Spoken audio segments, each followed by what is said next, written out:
Yes, sir. We're officially back at it. Boog Nice coming at you with the Marvel Legends Armadillo Build-A-Figure Wave Moreland figure review. Let's do it. This ain't for no scalper. You a scalper? Then fuck out shit. This one's for them real collectors. That's army building and posing figures. Marvel Legends, imports, mini matey, I'm fucking with them. Hype beast, we know about you. Stay buying figs, don't know about it. 7 figures in the wave. You'll need 6 of the 7 figures to complete the Armadillo Build-A-Figure. Integrated Suit Spider-Man does not come with a Build-A-Figure part. There's a quick look at the artwork on the left side of the box. It is the same on the left and the right. And there's a real quick frontal view. Alright, let's bust this bad boy open and see what's what.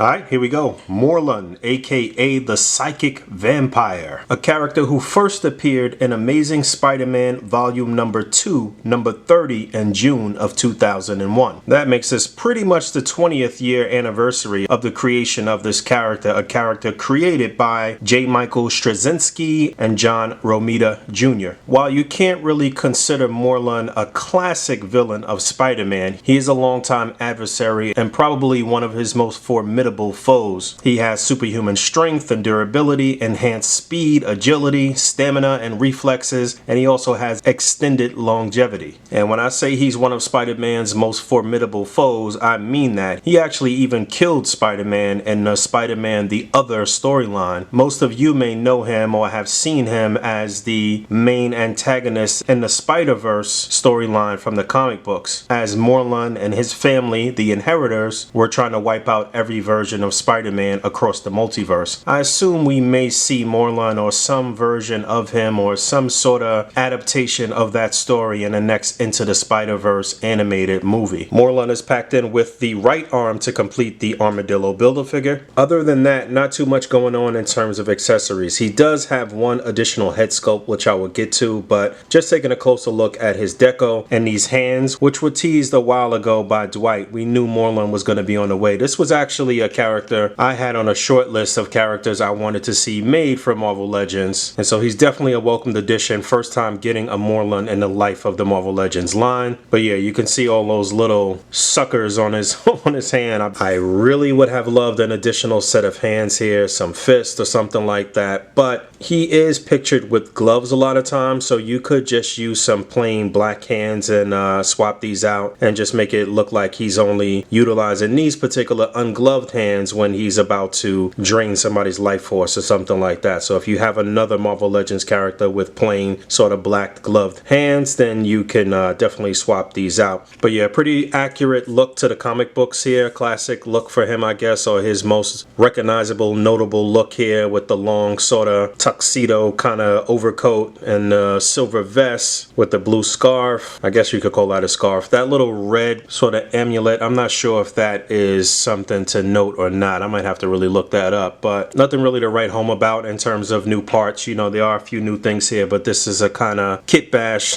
figure here, utilizing some of the standard Marvel Legends sort of suited body base, the shoes, with a brand new head sculpt. So you can see the red eyes, you can see his skin tone is not quite that of a Caucasian person. It's a little, he looks a little gray almost, but I do think it's a pretty good action figure of the character. It represents the character from the comic book well, I believe. But yes, the head and hands do pop off. Like I said, there's a look at that ball peg. They're a pretty standard ball peg, the classic Marvel Legends ball peg, I suppose, not one of the newer versions they've been utilizing. And there's a look at that additional head sculpt, a sort of angry variant. You can see his teeth sort of gritted here. This looks good. I was also able to pop on an additional set of hands or fists. These are actually the fists that come attached to the Sentinel Prime figure that's packed in with the Haslab Sentinel. So these work really well, and that'll give you a nice gloved look for Morlun here. I do have a few little paint imperfections on my version here on the vest. Just a little bit of choppy paint work there, but for the most part, this looks good. I don't really have too many issues with the look of this figure. You saw that the head was on a ball joint. Unfortunately, though, the head-neck articulation is still going to be pretty limited, especially in terms of looking back because of his long hair or looking up. That's about it in terms of going down, and that's about it in terms of going up. But, you know, you can turn them left to right and get a little bit of a pivot, but very limited range of motion on the head. Shoulders on ball joints, they'll come up about that far. You can do a full 360. There is an upper bicep swivel, double jointed elbows, swivel and hinges on the wrist. Now, there is ab articulation under the vest, but you're not going to really be able to get to it or utilize it too much because of the vest. So you're not going to get much there. A little bit going forward and back, but not the greatest range there. However, there is a waist swivel, T-joint at the pelvis. The leg will come up about that far. There's an upper thigh swivel, double jointed knee, and of course you get a hinge and a pivot on the feet. All right, let's knock out a few quick size comparisons and I'm gonna get up out of here. So here he is next to some of his wave mates. We have the inside out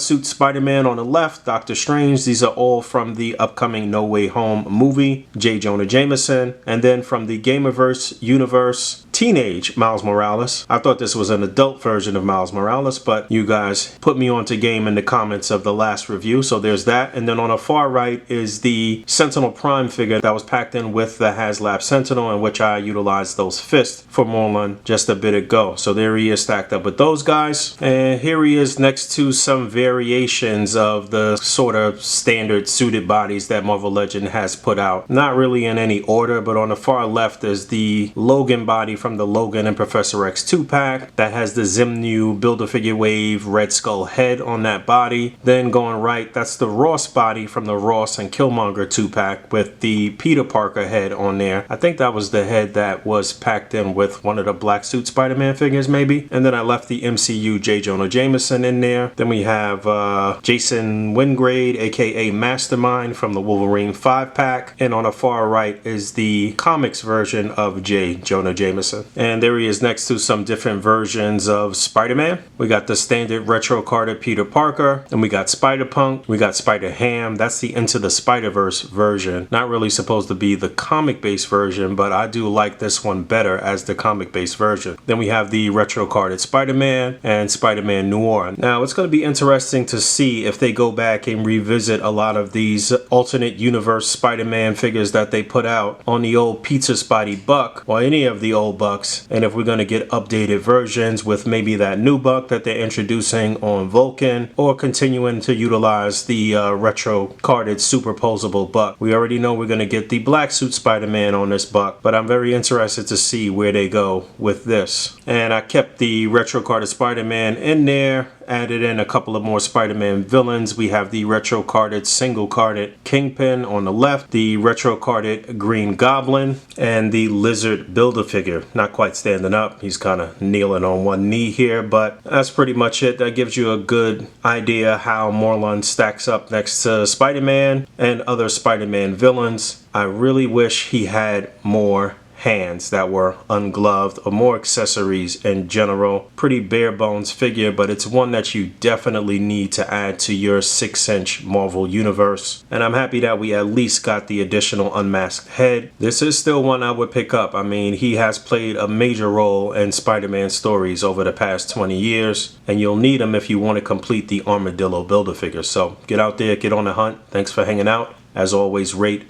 comment, and subscribe. Hit that bell down there. And until next time, peace. I'm in the game, I'm grinding. I got to play 24 hours in a day, 7 days out the week. I never sleep. I'm on my grizzly bear, 52 weeks out the year.